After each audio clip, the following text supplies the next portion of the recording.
Let's do it. Episode 8. Episode 8. What's going on? How are you, TP? I'm good. How about yourself? You know, we're doing it. I'm loving another it. dollar. We're productive, baby. 9:54, supposed to start at 10, so. Yes, sir. What's going on? We love being early. Who we got today? You tell me. Justin Rabinowitz. Yes, sir. Yes, sir. Chiropractor, all sorts of content. Strive to move. JR coaching. Ooh, and a mastermind. Crazy. I know. It's going to be sick. I met Justin through Pratt, and I think it was Pratt, right? It was Pratt. And shout out Pratt, too. We gotta get them on the podcast as well. Yeah, we shot a few things. Shot a few things. Now. I'm excited. But welcome, guys. Let's It's get Justin into it. Rabinowitz, guys. Watch your head. Watch your head. Boys, What's going on? What's going on, brother You man? can bring Yeah. the mic like all the way up. there. Yes, sir. Yes, Perfect. sir.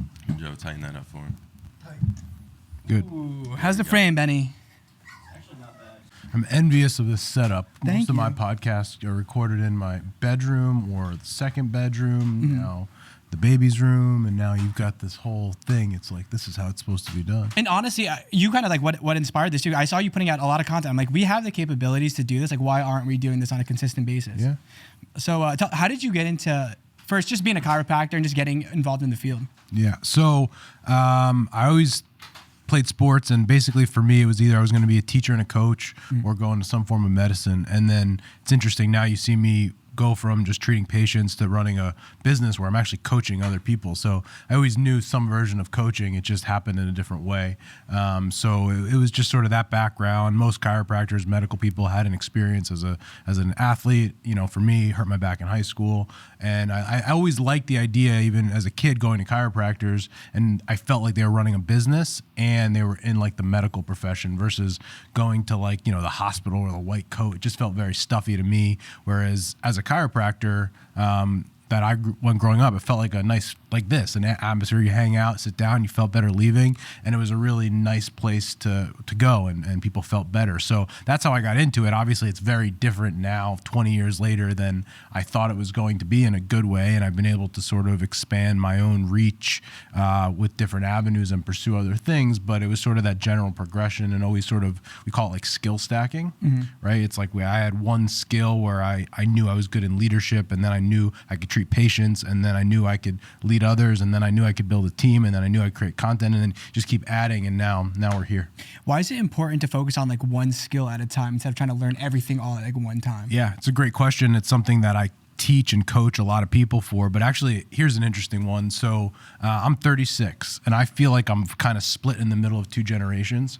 So the generation that's older than me, almost hyper-focused, right? So if you think about it, most chiropractors, you drive down the street and you see, it's like they graduated school, they opened up their own practice, they hung up a shingle, and then 30 years later, they did okay, they did fine, but they never really grew the business. They were so hyper-focused on just showing up and doing the thing every day, which is great, but there was no growth to that outside of once they got it established.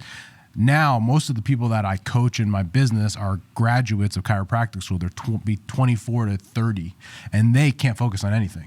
And so they want to build a practice, and then they want to be a YouTube star, and then they want to build Instagram, and they want to be a trainer, and they can't focus on anything. And so there's a happy medium to it, but the question is awesome because we call it, when someone can't focus on one thing, it's a trait deficiency. Focus is a trait. And one of the things for me that I've been able to do is to focus on one thing and then see it through. When it doesn't work, see it through, because I always knew where I was going to go. And, you know, right now, and I tell my coaching clients this, I don't really see patients anymore in the office. It's not because I don't like it.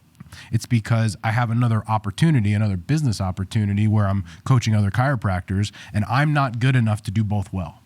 And so I did that, and I'm pretty good at it, but to give the respect to the new business that I need to, I have to make sure that that can sort of do its thing, because as my mentor always told me, he's like, you're going to be mediocre at two things, and that's not really want to go. And kind of like, I've also heard, you know, Bezos and Zuckerberg didn't get rich with a side hustle, right? They had one thing that they were amazing at, and that sort of built their business. When did you know that you're at a chiropractor? When did you know you were like, oh, I need to scale this bigger than just me? From day one, which was helpful. And the reason why it was helpful, which a lot of people struggle with, is because they open their business and they just want to make money as fast as possible. And because of that, they take a lot of money out as soon as they make money. And as a business owner, right, it's kind of like, are you allowed to curse on here? Yeah, you're allowed to curse yeah. on it. Mental fuckery. Yeah. When you're an employee, you get a paycheck, you take the paycheck and do whatever you want with it. When you're a business owner, any money you take home can't be invested back in the business. And so if you open a business and you make 10 grand and you take out 10 grand, like there's nothing to put back in the business. The best thing for me is I always knew I wanted to grow the thing. And so early on, I never felt tempted to pull money out. Right, I took what I needed and left it in and reinvested into this type of stuff, marketing, media, all these things, because I was investing in where I wanted to go. But I always had that vision in mind, so it was never painful. Like when my friends had a business and they were doing all these different things with their family and buying a house, I was like, that's not where I'm going. And even though there was peer pressure and family pressure and all of that, it's like I knew where I wanted to go, and so it was just kind of tunnel vision there and being comfortable with that. Where do you think that vision came from? I think the first thing goes back to who I am as a person. I always knew, I was an athlete, and going back to like the coaching thing, I always knew I thrived in a team environment. The problem is when you start a business, it's you, and you. And I knew that I had to get beyond that point to get in an environment that I was going to thrive. And so that it was going to be a team. The difference when you're an entrepreneur is that you have to build the team versus going to work for Home Depot and you're an executive and you have a team underneath you. When you're a business owner, you've got to create the team. And so I always knew that was going to be where I would thrive. And, it's like, it's okay to do stuff alone, but it's more fun to go with other people, especially good people. Oh, yeah, definitely. I mean, I grew up playing sports, and being a part of a team, there's honestly nothing like it, like that camaraderie you have with other people, coaching each other up at times if you are that type of person. But speaking on like being an entrepreneur, like when we both started, you're just on your own by yourself, wondering like, am I ever going to make it alongside anyone ever again? Exactly. Are you going to make it? And then, but it is sort of pushing through that time alone to get to the point of now I feel like I have a team of people that we can all coach each other and be a part of the team. Yeah. And it just makes you better at the end of the day. Exactly. Do you remember hiring your first employee? Yeah. So the first person I hired was my mom. She worked for me for like a year and a half, which was great. I mean, she, I didn't pay her. She just helped out because I was her son. Yeah. But we both knew like it was going to be short term. Like it wasn't going to be her. She was a teacher for a long time and she's retired. So it was just like helping her son out.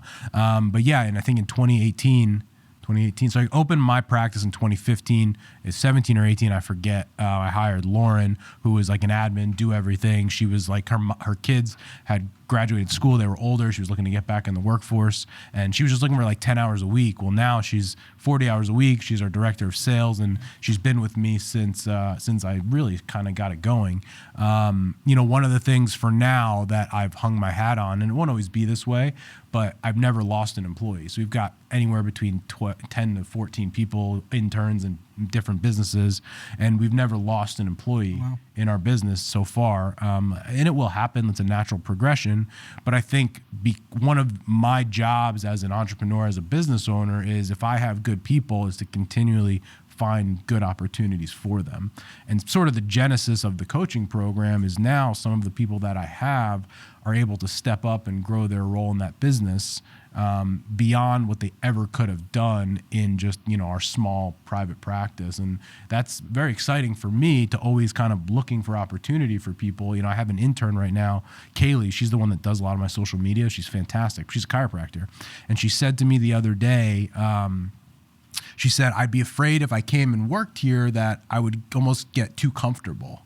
And I said to her, I promise you I won't let that happen. I'm not going to let that happen to you. Like if I think that you need to go and do your thing, I'll probably want to do it with you. But like unless you just want to be comfortable, I won't let you get comfortable. And that's part of like leading people, of you seeing like, hey, you want to be comfortable, fine, but I might have to push you to grow a little bit. Mm-hmm. Yeah. What did you look for in like your first employee, and like why, and how did that transition to like how she's doing now? Yeah. First one, you don't know what the hell you're doing, right? I was looking for a breathing person that smiled, which she was. Like, I didn't know, right? Yeah. But the best advice I ever got on hiring was you just have to get that person to believe in you, right? if that person believes in you, the rest of it's going to be fine. That was the most important part of it, right? And so there were times in the beginning that, you know, I had to we were doing training, doing this. She's like, this is crazy. We got this little office, and I would talk about this vision that I had. And she didn't say it, but I knew. She's like, this guy's out of his mind. But I think inherently deep down, she's like, all right, this guy's got something. I don't know if it's ever going to work out, but inherently she believed in me. And the thing that did was then when I brought the next level of employees on, I brought 2 more on like a year later. It wasn't me that had to do the culture and spew all of it. She did. And so you get that sort of trickle down effect. And, you know, one of the things we think about in the organization is how to drive the culture and accountability as far down the org chart as we can. So if our interns are accountable, we're going to be doing really well. Mm-hmm. And so Lauren was the person that did that for me. Started with her believing in me. And then second, she kind of preach the gospel, so to speak, to the next. This is just how we do it. This is how this works. And you're either going to be in or you're going to be out, right? Damn. And I feel like that's kind of what you're doing with Benny. Kind of, as we honestly, speak. It's just resonating so much with me just personally. Yeah, everything you've been saying really, even though we're in 2 completely different worlds. We're not, though. That's the point. It's still part of, growing a business. Yeah. That is really crazy. I mean, most of it's almost all of it's very similar, right? So my dad, for 50 years over in Greenbrook, owned a bridal gown store, and he just retired during COVID. Literally, his business outside of just different than mine, he has to have inventory because you have to have bridal gown dresses. Yeah. Other than that, it's the same thing. It's managing people, it's selling, it's managing finance. And he was at our first event that you were at, and he was like, "Where were you when I was building my business?" Because a lot of it is very similar. But it's funny. I always said Lauren, who was my first sales or admin that does the sales, I always think about if she worked for my dad on the floor, she would have crushed it, right? Because it's relationships with people, making them feel good, asking good questions. You know, my grandma was 102. She's still alive. She was the original sales genius, right? This little lady, she'd come and make you feel good about yourself. Women getting their wedding dress, and it's everyone wanted to be around grandma. Yeah. Everyone wanted to be around Lee, and she was a killer on the floor selling wedding dresses. Damn. Man. So you do Strive to Move. Yep. And JR Coaching. Can you kind of walk us through both of those real quick? Yeah, so in 2015, I opened my own practice, Strive to Move, which is a rehab chiropractic practice. And essentially we help most of our patients are people that have either failed at traditional PT or chiro. And so it's literally the people that we work with, they've done the traditional chiro, they've done all of that, and they haven't had a good experience. They haven't gotten the results. They don't want to get surgery. And so we sort of over-index on all of the things that most of us in the medical, we get frustrated. You go to the doctor, they spend 3 minutes with you. They don't really care. They don't listen, right? We spend 2 hours with a patient before we ever treat them, getting their story, listening to them, where have they been, how can we help them? And so, you know, our appointments are an hour long, one-on-one, which again, that doesn't happen in medicine anymore. You're lucky if you see a patient for 30 seconds. I used to work at, when I was in chiropractic school, I was an intern, and we used to treat some of the St. John's athletes. And the trainer and the athlete came in one day, and the trainer said, we went to HSS, Hospital for Special Surgery. He's like, I had my stopwatch out.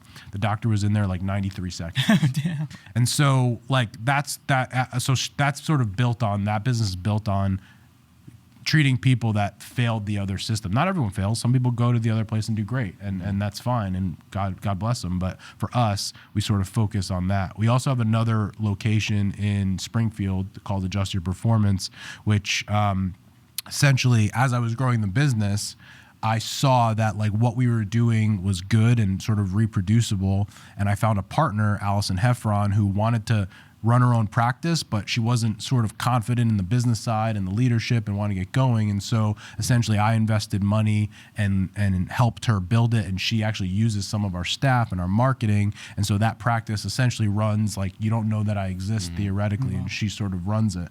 And so that was another, and that happened in 2020. And that, when we were able to do that practice, it gave me the confidence to do the next thing, which was the coaching, because I realized that it wasn't just me that was able to do this. I could teach it to our team at Strive, and then I could teach our systems to Adjust Your Performance.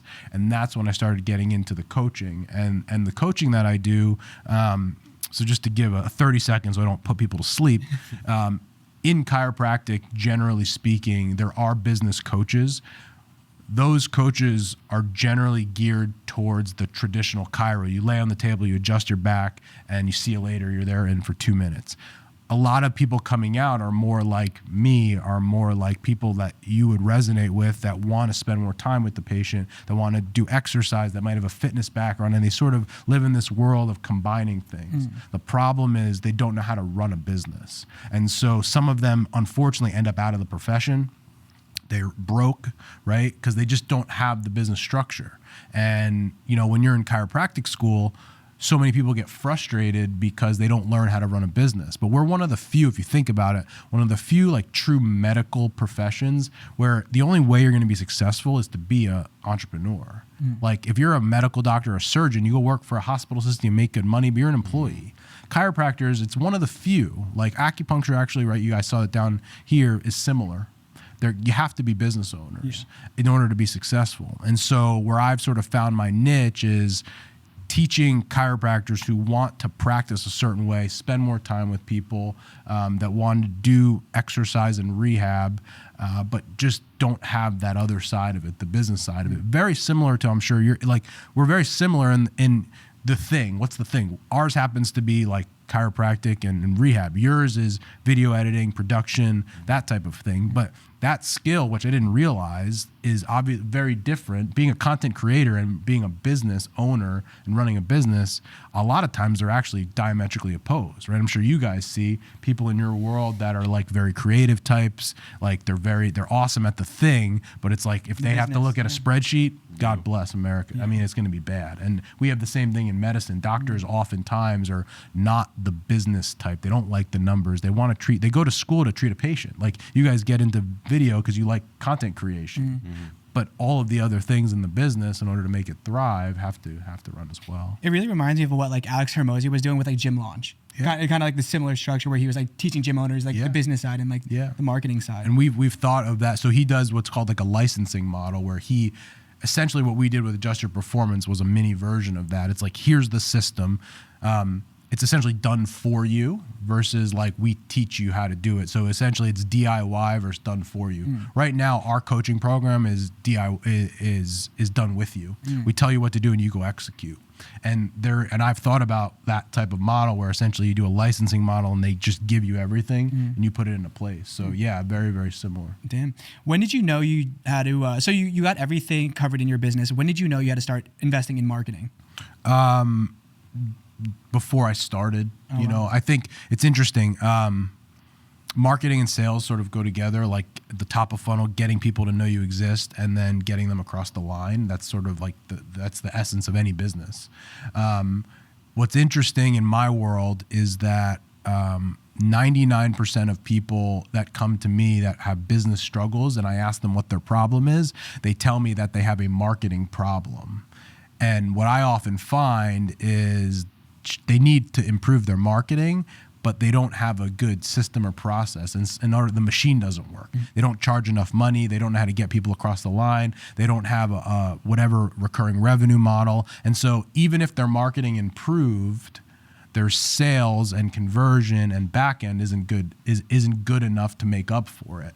Now, but long term, the essence of any business, again, is can you get customers? Can you get customers? Can you get customers, right? But my thing is always like, can we get them, but can we maximize them, right? Can we give them a high level service? But, you know, in my world, so my mentor in like healthcare is one of the best marketers I've ever met. He's significantly better than me. I mean, that's the world he lives in. So, I want to be half the marketer that he is. He's a marketing genius. But I mean, the lifeblood of any company, and we were talking about this yesterday with somebody in my group who's a physical therapist, and he was basically saying, to your point, like until you're like $5 million, no problem in your business is not marketing and sales. You can't avoid it, right? You've got to always be able to get people in. And again, it doesn't matter if you're doing your career, a bridal gown, chiropractor, coaching, like the lifeblood of the business is going to be the marketing and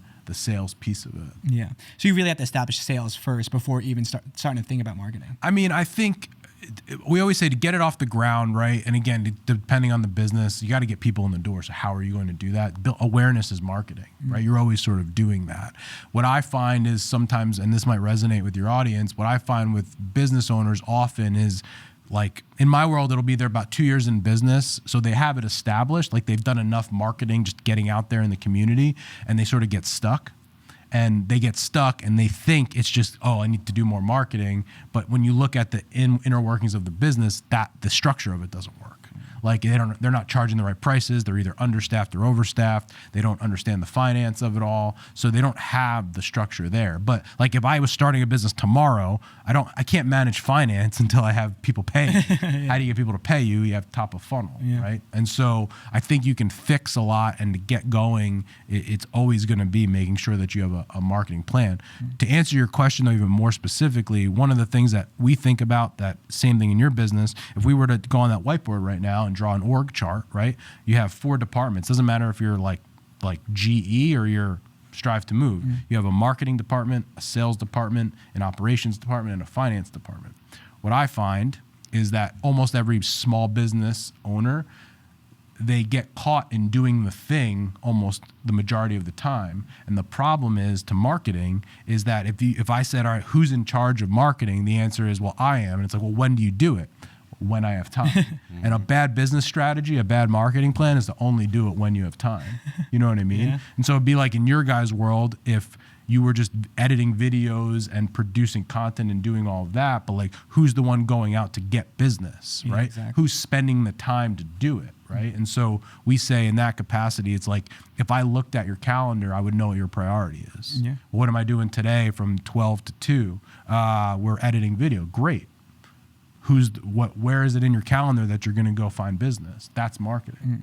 And so for me, it's always like, I always say, respect the org chart, right? It doesn't matter what you're in. You guys, same thing. If I came in here and you were like, help me with the business, I would say, well, who's working here? Show me your calendar, right? Who's in charge of this, right? And who would we say is the one that's building the relationships, that's whether creating the content, replying to DMs, the one that's building the top of the funnel. And so as the business grows and matures, I think it's thinking about that, like who is the one doing it, what time is dedicated to doing it, because before we worry about strategy, right? Before we worry about the strategy of it all, it's like, do we even spend the time doing it? Yeah. Most people in our world say they're not good at marketing, but when you actually look at it, they just don't do it. Or haven't tried doing it. Exactly. Yeah. Or it's like, I look at guys like you as experts in what you do compared to like where I am. I know nothing. But in my world, people will, like, they're chiropractors, they've spent 10 years learning their craft, and then they do marketing or they try to do videos or social media for like 4 months. Like, oh, I'm not good at it. It's like, well, no, you just haven't done it. Like, that's why people like you exist, because you guys are good at your craft. That would be like you coming to my office and treating patients and everyone's still being in pain. And you're like, I'm not good at this. Well, it's like, no shit, Sherlock. Of course, you never did it before. Can you talk about when you first started getting on video? Like, how did it feel? Like, were you nervous putting out your first video, or? No, it's I don't know why. I'm actually very introverted by nature, but I've also never had a fear of being on video or podcast. It's always come relatively natural for me. Again, I don't know if it's going back to the sports background, like being the captain of the team and all of that. And the other part too that I've found very valuable is like when this podcast comes out, I'll go back and I'll listen and watch, almost like post game, hear myself, where could I have communicated a little better, where most people will cringe, right? I think the nice thing about social media, digital stuff, is that unfortunately in 2 hours, no one's gonna remember it anyway. And so I think that one of the best ways to get over the fear is to actually, if someone is scared out there, is to, problem is nobody cares. Yeah. Like no one cares. And so if you make a bad video, in 3 seconds, they're scrolling to something else. Yeah. Exactly. And so for most of us, I think if we can just for 1 second get out of our own head and realize that the only one that actually cares how this is us. And at the end of the day, we really don't matter, specifically in marketing and sales. Like, it's about the consumer. And so if I put stuff out and I think I look like shit, it's completely irrelevant because it matters what the end user is. And so, you know, I think that I know a lot of people are fearful and scared of it. And Hormozy always says, like, outwork your self-doubt, which I think is great. Like, if you don't believe in something or you are not good at something, courage is being scared and doing it anyway. And sometimes getting on video or hearing your voice is courageous to do it, because if you're out there and you struggle with it, it's an unbelievable skill to have in any aspect of life. Yeah, I remember sitting around and always thinking, like, watching your videos before I really came on, like, oh, I'd love to be that type of business guy that got in front of the camera and talk to the people. But it was always like, that's not me though. And yeah. I feel like the people know that's not me. And it's like breaking that barrier of what's normal to everyone and then like creating the new normal. So now the new normal for me is he goes away, I'll hop in front of the camera and do everything. Put something out, And put something out in the same way. And for it to, now it's more comfortable for me, and it's just pushing yourself, getting in those uncomfortable situations and realizing it can be comfortable. Yeah, and I think, I've drawn so many lessons from owning a business, and I always say, today, I've never done the thing I'm about to do today. Every day, like, there's something new every day, right? And so I use this. We had our first child 3 weeks ago, and the first day I'm holding the baby, and it could be like, holy shit, what am I doing? But I thought about, like, all right, like, I thought that way about business, right? I don't know. Like, you get a new patient case, or you start this new venture, and you're like, what do I charge? All these crazy things. What do I say on camera? And it's the same thing. It's like, I'm scared, I'm nervous, but guess what? I'm going to do it anyway, and I'm going to figure it out. And that's like it's a lesson that I teach my team. It's a lesson and again, see how far you can pass that down. When I first started and we got our team members on board, there was always, like, if we're doing something new, they're scared, and they don't do it, and they step back, and it happens too slow. But now it's like, they know that for me, we always say, like, just fucking go. Like, just fucking go. You literally can't fuck this up. Unless you're reckless, like, unless you, like, show up on a Zoom call naked or, like, tell a customer to go F themselves. Outside of that, you cannot screw this up, right? And so that's the culture that we have. So many times I think people, like, get stuck because they're just afraid of what's going to happen that could be bad, and they just project out, and then they never actually get started because of it. But when you actually start to, like, take a step back and lay out what's the downside of this. Like, you're going to feel stupid. Someone's going to laugh at you. And then what? In like 3 weeks, no one's going to care. Everyone's going to forget about it. And so when you start to, like, lay those things out and start to think about it, it's like, all right, like, this is not that big of a deal. It's not that important. Yeah. So you started creating content on your own. At what point did you realize that we've done some work together? Yeah. At what point did you realize it was time to bring on outside? I actually created content very early on my own, and I actually had interns, like high school kids, that would just sort of, like, put it out there. Because to your question before, I had no problem making the content, but I was very well aware that I didn't want to do the editing, I didn't want to do any of that, and I think so. I did that sort of day one, so to speak, and I think as I've sort of grown, I think that I've continually reinvested as just a part of our marketing budget to get some of these things done with people like you guys, professionals that I kind of talk about it like this. Whether it's hiring someone like you or investing in a business course or hiring someone like me as a coach, what I realized as I've matured as a business owner is I stopped fighting with myself. Like, there are people out there that could use your services. I should talk to them. I should use it, but I don't want to spend the money. And they're just, like, arguing with themselves. And almost without fail, like, once they do it, they're like, I wish I would have done this sooner. And I think one of the growth pieces for me that maybe I could, like, help the audience think about is, if you're at that place, just do it. And again, think of the downside. Like, what's the downside? You spend a couple $1,000 and it doesn't work. Okay, like, if you're a decent business owner, like, in 6 months, you're not going to worry about it.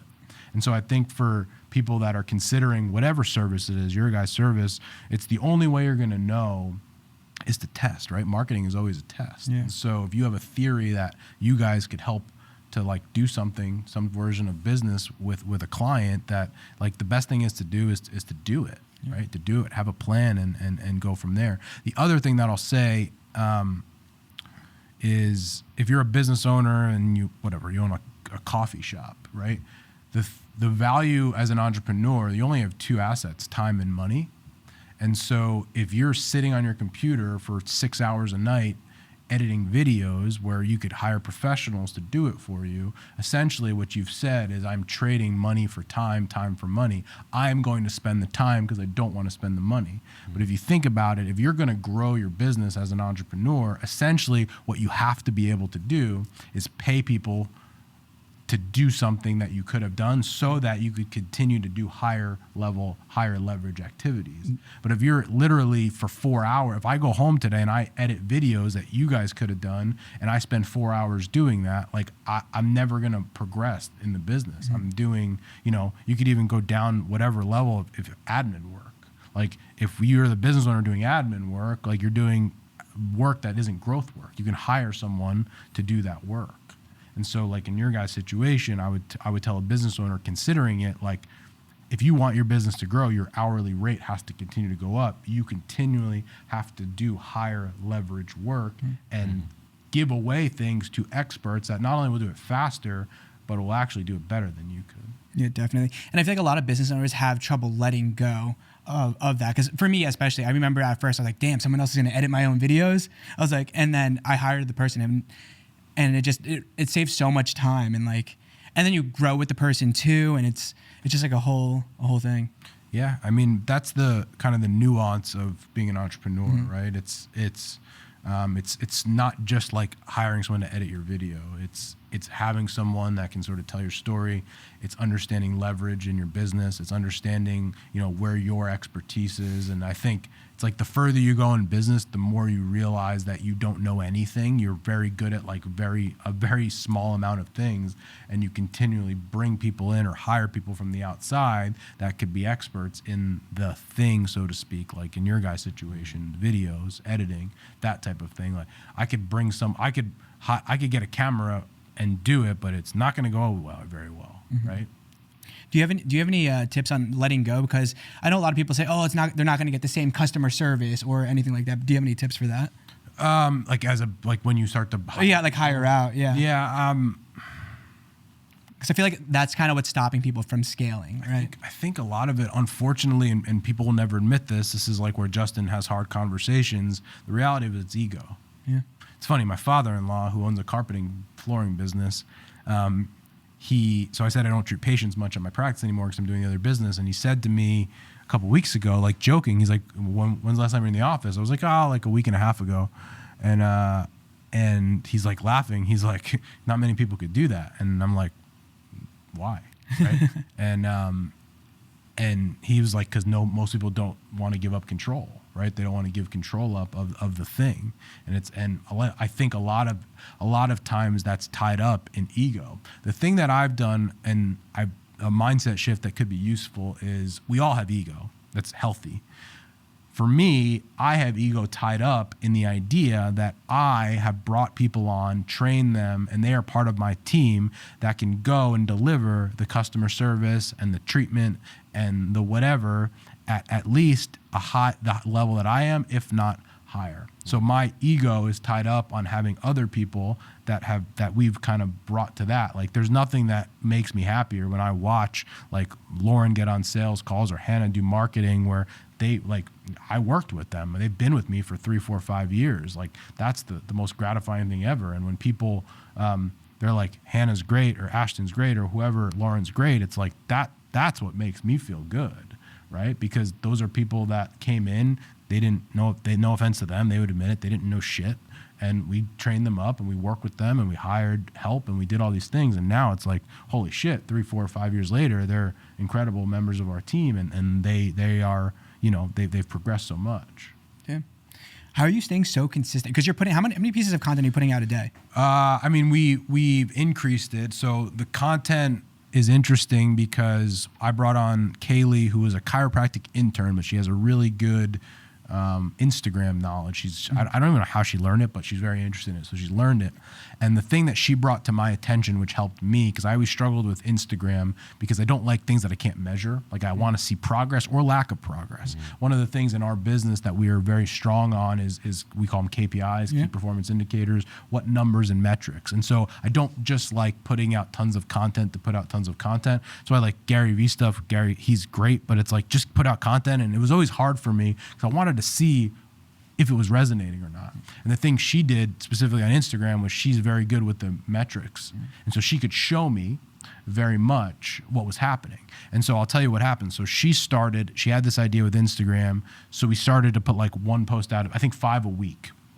And very quickly, and you could even scroll back a couple months to see when it changed because she started taking over. Within 3 weeks, we saw an enormous jump, right? And so then strategically, we sat down and said, like, all right, what's the next move? We can go scale this on another platform, TikTok, whatever. We can continue to do what we're doing, or we can just do more of what we're doing now because it seems to be working. So for me, it was, let's just do more of what we're doing. And so that meant going from 5 to like 14, which meant 2 pieces of content a day. Damn. And so the way, and that's not including the Instagram stories that I do. The stories the way that we did it, like literally this Wednesday, 6:30 to 9:30 at night, I just got on camera like this and I just talk for like 3 hours. She has it all, and then she goes and does her thing. But the way that we do it is, if you look at my social media, I do one post and she does one post every single day. And that's our accountability, and that's our KPI. And so that's the 14 pieces of content a week, 2 per day specifically on Instagram is sort of the rhythm that we've fallen into. And then basically what we do is every 30 to 40 days, we look to see, is it still growing? Has it plateaued? Where do we need to go? And then we'll sort of re-strategize from there. How long does it take to like produce all this content? Like to actually get on video and talk, exactly, or for her to just like the whole. I don't know, honestly, and this is where delegation is. Like, I'm very well aware that I don't have the expertise she does. So I get on, literally it was 3 hours of get on camera, and then she takes it and goes and does her thing. Now, in the beginning, she didn't know my voice and she wasn't great with copywriting. So like the captions I helped her with. She's very smart. You go and look now, you can see she's sort of figuring it out. But that's also the control thing of like she's very smart. Like, go have fun. If you need help, I'm here. But what it just can't go wrong, right? And so I don't even know how long it takes her to make a reel at night because I have no involvement in it. My leadership of that is like, Kaylee, you're responsible for 1 post a day. I don't need to hear from you theoretically unless like you can't do it. And that's the only time we need to do it. It's like, that's what we're agreed to, spit and handshake and go have fun. Do you guys have a specific like content calendar, like on Mondays or Tuesdays? No, we don't. One of the things that we try to do between our podcast and our reels and our different content is, now that we have some, and again, this is marketing 101, is that now we go and try to look at headlines, we try to look at what resonated, and then we try to take that and sort of reproduce it in other formats. So as to give you an example, we found, for whatever reason, podcast headlines and reels that seemed to work well were ones about numbers and money. So like our best performing reel was something about taking out a $50,000 loan. And then the recent podcast I put out is said how I lost $185,000. So for whatever reason, that seems to resonate with people of that. Like, so we're aware of that, and we try to take that and now create more content in a similar fashion. The other thing that we've found that resonates with our audience is like me being very high energy, close to the camera, like very punchy, do that. Those seem to do better than me sort of sitting back. So now that we've created some, and this is where I think, this is why just getting started matters, because the only way to figure out what's resonating with your audience is by creating and then having a set of metrics and then looking at it and then deciding on like, all right, this was good, this seemed to work. Are there any common themes that we can see here that our audience wants to see, right? And then we take that and then we just continually refine. We use that in our practice too. Like, we talk about who our perfect customer is. Like, who is it that we want to help in our practice? And the longer that we do it, the more that we can refine and get very specific with who that person is. And then what we can do is our marketing message will be very specific to that person. Yeah. You have to like hyper niche down into these avatars to really just make the sale. Yeah. And so like in your situation, I know you guys do a few different things. But if I'm you guys, and let's say we want to go to people like me, small business owners that are either creating content, either want to get better or don't have a plan, now I'm speaking in a way on social, or I'm creating content around it about the problems that someone like me would face, and then you guys could solve, right? And essentially at the end of the day, we're all just going to be in the game of what problem can we solve for a customer, and the better we can do that, the more successful our business is going to be. Do you ever run out of ideas? It actually goes back to the Gary Vee thing of document, don't create. Yeah. Because I'm not like thinking of new stuff. When you hear my podcast, when you see me talk on social, I'm literally just speaking about my experience, right? And what's going on. The reason why my coaching business has grown way faster than I ever thought it would, than what I projected, is because when I get on a podcast or when I get on social media, I'm not making anything up. I just speak about what happens, and it resonates with my audience because I'm them. And so like day to day, it's like, all right, this person wanted their money back. It's like, let's talk about that. I made this bad decision in the business. Let's talk about that. Like, we've hired an employee. Let's talk about, you know what I mean? And so it's literally just like, anything you hear from me, anything you see on my social, if you see me go on a rant on my Instagram stories, it's like someone must have done something to piss him off that happened, because he's going to talk about it. So it's not like I'm making stuff up. Yeah, I feel like that's what can stop people from even creating content in the first place, is that feeling of having to become a different person. Yeah. And feel like I can't just be myself, because people don't want that. Yeah. But I think having that vulnerability of like, I go through the same problems that a lot of other businesses go through. Let's talk about it. Yeah, I mean, unfortunately, we live in a world where people resonate with bad stuff. Go watch the news. It's a weird, but like, the reason I was very strategic in the title of my podcast, it was called "How I Lost $185,000."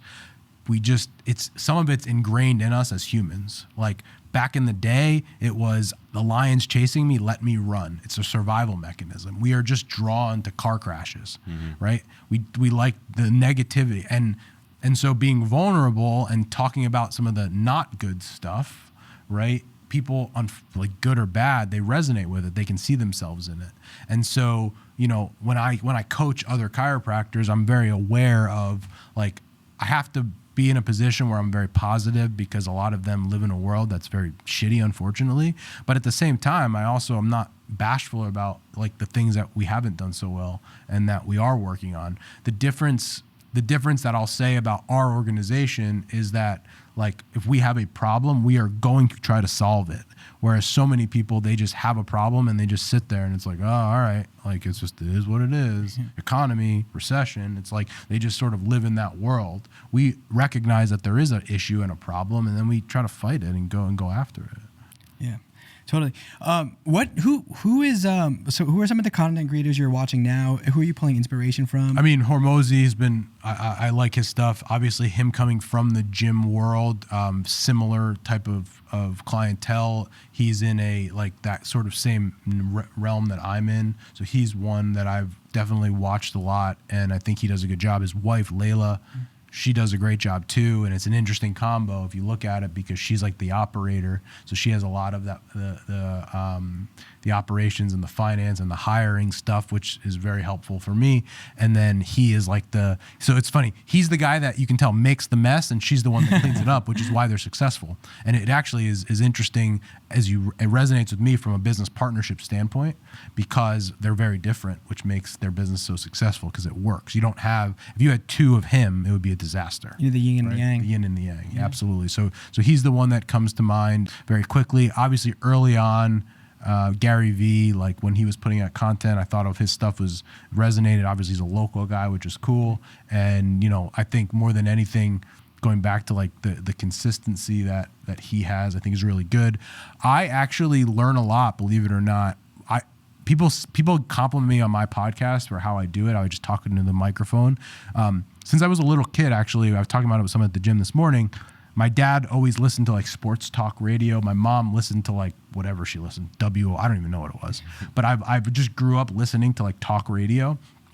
And I listen to a ton of podcasts, sports podcasts. It's just what I was listening to, a football podcast. So there's a guy, Colin Cowherd, who's probably the best like sports commentator. And so like I listen to how he does things. And one of the things that resonates with me and why I think he's popular is because he'll take something in sports and then he'll speak about it in a way and have a unique take on it where he'll relate like Baker Mayfield not being a team player to how it works in like an organization. And so he sort of connects the dots for people. And so that resonates with me. And so when you hear me speak about in my podcast, like you'll hear me try to do that. Something else very tactically that I learned in from listening to podcasts like him and interviews is like very, very short intros, if no intros.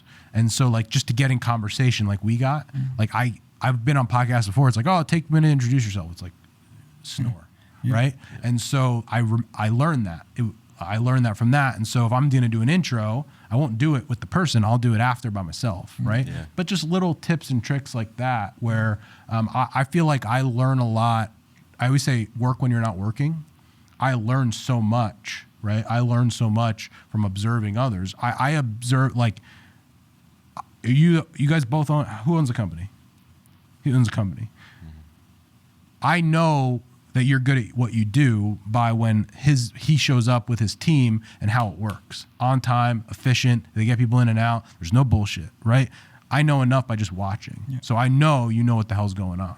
And so I can see that. So I'm learning from watching you do it, right? And so I watch the content you guys put out, right? I see what you're doing because that's a world that I don't understand. And so inspiration for me comes anywhere. Customer service. I'll give you a bad example. Years ago, I got married in 2018. So 2017, my wife and I started looking for rings, doing the thing. We went to an unnamed jewelry shop in Bridgewater. We walk in, and it was sort of busy, but whatever. Like, we're there, and I'm looking. It was like 7 minutes before somebody even addressed us there. Like, they didn't even look at us. They didn't say, hey, we're busy. We'll be right with you. And at one point, I said to my girlfriend at the time, I was like, let's go. We're out. And she's like, what do you mean? We didn't even look at it. I was like, I'm not ever going to spend money with these people. They literally couldn't even look up and say, hey, we're busy. We'll be within 2 minutes. No problem. I'm good. And so customer service, right? And so at our practice, our team knows that, like, let's say we don't have someone working at the front desk, that if you know someone's coming in, the door opens, it's pause with the patient. Hey, John, we'll be right with you. Right? So for me, inspiration can come, and most of the time it comes from outside of my industry. I like learning from other people that are experts in other fields, so to speak. I think it's better to like open up your horizons, so to speak. You're very perceptive to just kind of like everything. I mean, I think that's I'm very much live in a world of trying to be an observer, right? It's actually going into like politics. It's why I can speak about politics, because I'm not in it. I just observe it. And so I have to be careful who I talk to because they'll be pissed. But like I try to live in a world of it being an observer. So of what's going on. Like, it's interesting to me that people get so fired up about politics. Like, I don't care one way or the other. I'm fascinated by the fact that people do care, but I observe that. So to speak. So you would say you try to take like a bird's eye view. Yeah, always. And it's like, I think being like a CEO of a company or being a manager, I think you have to live in both worlds. And so I think the ones that are successful in small business are the ones that can see the 30,000 foot view, but then they can also step in the weeds if they have to. And you're sort of always sort of living in those two worlds. Where I find most people that are practitioners, like, of a thing, is that they can't get out of that. Like, in my world, it's like I treat patients and I go home. Right? No, that's all good. It's the PT upstairs. Yeah, there's a PT upstairs. Oh, yeah. I hope they're not hurting someone. It sounds like we always think they're just throwing medicine balls. Oh, yeah, I don't know what they're doing. They must be doing that. Yeah. We're actually getting the roof fixed at our house, so same thing. Bombs dropping. Yeah. But yeah, I think that idea of being able to live in both worlds, get into the weeds if you have to. Like, I can go in with my marketing director and work on Google ads. Like, I know how to do that. And then I can step back and say, all right, what's the system? What's the process? What's going on in the world on a macro level? Damn. You want to hop into rapid fire? Yeah, I got one more question. All right, let's do it. So you do a lot of talking and podcasts and a lot of content around yourself. How important are testimonials for you? It's one thing for me to be able to say how great what we do is, but coming from other people, and if you study any sort of marketing or sales or persuasion, it's always going to be from an actual customer. And I'll tell you how important it is. When someone reaches out to me to do one of my coaching programs, I do two things with them before they can buy it. The first thing is I send them a few pieces of content to watch and go through. And the second thing I do is I connect them with someone that's done the program already.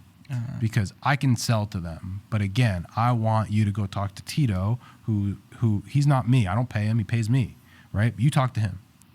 Let him tell you, right? Rather than me tell them, right? And so, you know, one of the things for us, we have, I think in our small little practice, over 100 Google reviews, right? Okay. Again, and when part of our script of sales on the phone is, how did you find us? And if someone finds on Google, hey, what did you see? Well, I saw you have all these reviews, right? Because they're looking for other people. And what we always say in sort of storytelling is, when you tell a story, you're looking to find yourself in someone else's story. Well, I saw John wrote this review. He had back pain. He had 2 kids. He likes to play golf. And he's like, that really resonated with me because that's me as well. Damn. I haven't even thought about having the testimonials be more in depth about that too, because it'll resonate with more people. I think the thing with testimony, going back, if you talk about how important marketing is and going back to what problem your customers have, if you can understand that from a marketing perspective, all you have to be is the perfect solution to your perfect customer. The thing I told you before the podcast is, if I was you guys and wanted to work with companies like me, small businesses, one of the main pain points is that it is exhausting to have to set it up and do this and to call you, tell you what we need. And so if I was in your position today, what I would do is I would try to figure out how to get myself on retainer with as many companies as possible. And because every month, hey, we have 2 hours a month where we're filming content and producing this. Because someone like me, if you just made it, because again, what's my pain point is, like, I don't have the bandwidth or the time. Like, I would probably do it, but to think about having to set it up and do this and do that, it's like, if it was just going to show up for me all the time, or it's like, hey, we have a thing coming up next week, here's what has to happen, and it's like, we're going to go do it, we're going to film, we're going to come in, because in my world, we have team meetings. So I was giving an example. We have meetings all the time. It would be phenomenal content. But it's so painful for me to think of who's going to film, how they're going to film, who's going to edit it, what's going to happen, do I have to schedule with somebody? But like, I talk about documenting. And I always I'm jealous of Hormozy and Gary Vee because they just have someone following them to document. I don't, right? And on the back end of that, like, we have so much content that's there that you don't see because it's who's going to edit it. Yeah. And so, like, what's my small business owner, what's my pain point is that it's not even the cost of it. It's not the time of it. It's all the other bullshit that goes into it that I just don't do just because it's not on my mind today. Yeah. But again, going back into like looking at who your customer is and what their actual problem is, right? What problems can you solve for people, so to speak? And that's any sort of marketing that we've learned is just reverse engineer the real problem that someone's facing, so to speak. Professional problem solvers. You have to be, always. That's what it is. You want to hop into rapid? Let's do it. You can start off. All right. You had to build a team of 3 people to start a business with. Anyone. Who are you picking? Like ever? Ever. That's a tough one. That is a tough one. 3 inspirations, 3 people you look up to, 3 people you want to work with. I mean, I think... or maybe one person. Or one person. Well, I would say the best thing for me that I've learned is that, like, stop thinking about things and just follow people that have done what you want to do, right? So something like Hormozy, it's like, all right, well, he's done what I want to do, so that's easy. My mentor, the guy's name is Paul Goff. It's like, all right, that guy, because I just follow what he does anyway. And so there are 2 of like, let's not make this that difficult. People that have done what I want to do, just like work with them. Yeah. I'm gonna just switch it up. Switch it up. What's favorite movie? I love Major League 2. Major League 2. It's one of the only sequels that's better than the first one. You've seen it, Joe? Never seen it. Yeah. So here's a how old are you? 31. How old are you? 26. Yeah. So this is where I feel old, right? So I had a patient a couple years ago. I think he's about your age, 31, 32, and if you've seen Tommy Boy. Yep. I'm not. See, this is the shit right here. Yeah. So I'm walking in with him, and like I talked to you. I feel like we're like the same, right? Yeah. Same, whatever. And I said something like, "Oh, that like a line from Tommy Boy, Chris Farley movie, classic." And he looked at me and he's just like nodded. I was like, "Don't tell me you've never seen Tommy Boy." He's like, "No." I was like, "Holy shit, man! That was like a very like I'm getting old moment. If you're 36 to like 50, like you've seen that movie 1,000 times. Yeah. Yeah. And so, yeah, one of those. Yeah, it's crazy. Like for me, I'm always like, Joe knows. Like, He's referencing movies all the time. I was always just like in front of a TV. Yeah. My parents would always have on some movie. TNT would be playing all the old movies all the time. Yeah. I just felt like at a young age, I was like Tommy Boy, Major League. Like, Yeah. Angels in the Outfield. Yeah. I've seen Angels in the Outfield. Okay. Yeah, that's a good one. Favorite fast food spot? I've only had it once, believe it or not, but like Five Guys is pretty good, right? Yeah, I've had Five Guys once too. Yeah, it's good stuff. Yeah. Any like dream destination to like, whether it's like doing like a Strive to Move class or a presentation Like or where to do it? yeah. Like, is there any like dream place or dream situation? I don't have a dream, but I think it's going to happen just because I'm starting to get interest there. But like Australia, which talk about the power of social media, right? I'm this little guy in New Jersey, and I've had like 3 or 4 Australian chiropractors who found my stuff. Wow. And it's like, all right, so I'll probably be there at some point. It's kind of like I'll speak it in the mat. We'll rehash this in a few years when I'm actually there, but it'll happen. That'd be sick. Favorite person on social media right now? Favorite person on social media? Again, I guess Hormozy is the guy I follow the most. Again, you'll see my social versus his. It's like the JV version. Like I just tell Kaylee, look at his stuff. Again, just we're copying what works. He's got a lot more resources than I do. I'm not making stuff up. Again, probably another important lesson. On our mastermind call yesterday, there was a guy in our community. He's been around for like 5-6 months, and this month is his best revenue month ever. Oh, damn. And I said, Toby, what changed? And he said, I finally stopped trying to take your stuff and do it my own way. I just did what you told me to do. And so I think this is a big point, right? Because a lot of us creators, whether it's ego, whether it's like, again, I'm not telling you just to like, I'm not going to put his hat on in jean shorts. Like I'm not stealing his content, but the essence of it, how he does it, the flow of it. And I think as I've progressed in business, like I take more things, again, legally and whatever, but I don't try to make it up. So as an example, I put a job ad out yesterday. It's like a long job ad, and if you read the ad, you're like, oh, that's pretty good. Well, I didn't create it. Someone hired someone, created it, and I just made it mine. It took me an hour and a half. If I wrote that thing, no joke, it would have taken me until Christmas. Yeah. But I think it's like almost as I've gone further into these things, you realize like I'm not going to make this shit up. Like if by the way, if my team comes to me with a marketing idea or something or a new idea and they've made it up, we ain't doing it. Like I want to see someone else do it first. Yeah. You know? 100%. You can't reinvent the wheel. No. We always talk about this. I feel like it comes up on every podcast we've done. Nothing's really original. Never. Like you're always just taking something from somewhere. Always. Any like favorite place you've traveled to? It was more so because of the moment of where we were. My wife and I in like Sarasota, that area, and it wasn't like I love that place, but it's not like paradise. It's cool. Mm-hmm. But I remember we were walking, and she was pregnant at the time, and we're walking, and it was after a business trip for me. And one of the things in my business career that I always wanted to do is I wanted to be able to combine like business and personal together, because I knew my wife wanted to travel and I knew I wanted to work. And so how can I make it both work is to go places to work and then be able to do a vacation. And I remember we were walking on the beach and I said to her, I was like, I feel like I'm doing exactly what I always wanted to do. And so it's a cool moment to get to that place of like, this is exactly what I always wanted, right? We're doing the same thing in January in Fort Lauderdale of like, we're having our next event that you came to here. We're doing it in Fort Lauderdale. Oh, wow. So we're going to have the event and then we're going to be on vacation for a week. Mm-hmm. And so I think more so it's just the symbolism of this was always that goal. This was always the idea.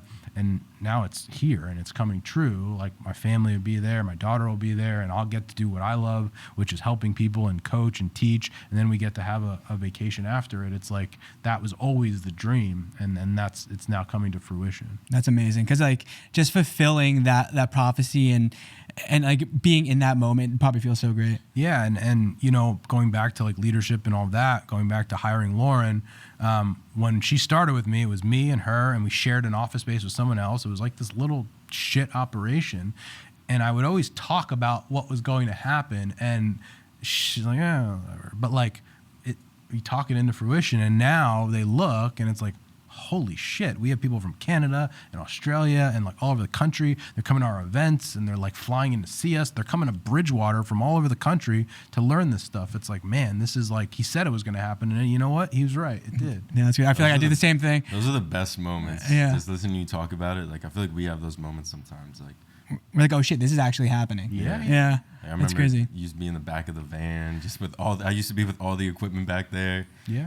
And You really got to enjoy the dirt too, honestly. If you're still, you still got to eat the dirt like oh, yeah. all the time. Yeah. I mean, we're not always like, in like some big commercial shoot. We're in some shitty situations sometimes. You know, Exactly. that also another awesome point is like, can you just enjoy it while you're in it? Like you're embarrassed by the office, you're embarrassed by the van and all of that, but it's like, those are the stories that you're going to tell once you've sort of made it, but can we just get there sooner? Yeah. It's like, so going back to the video thing, like I'm afraid to be online. Like if you do it for long enough and you get good at it, eventually you'll be like, man, remember when I used to suck? And it's like drinking with the boys. It's like, well, just get there today. Like you suck. Ah, shit, that sucked. Well, no, it's going to be fine tomorrow. Exactly. Yeah, I heard a quote yesterday, and it was like, people who enjoy the destination or who only look journey. at the destination Yeah. aren't going to enjoy the Yeah. walk there. But Yeah. people who just enjoy the traveling part of it, Yeah.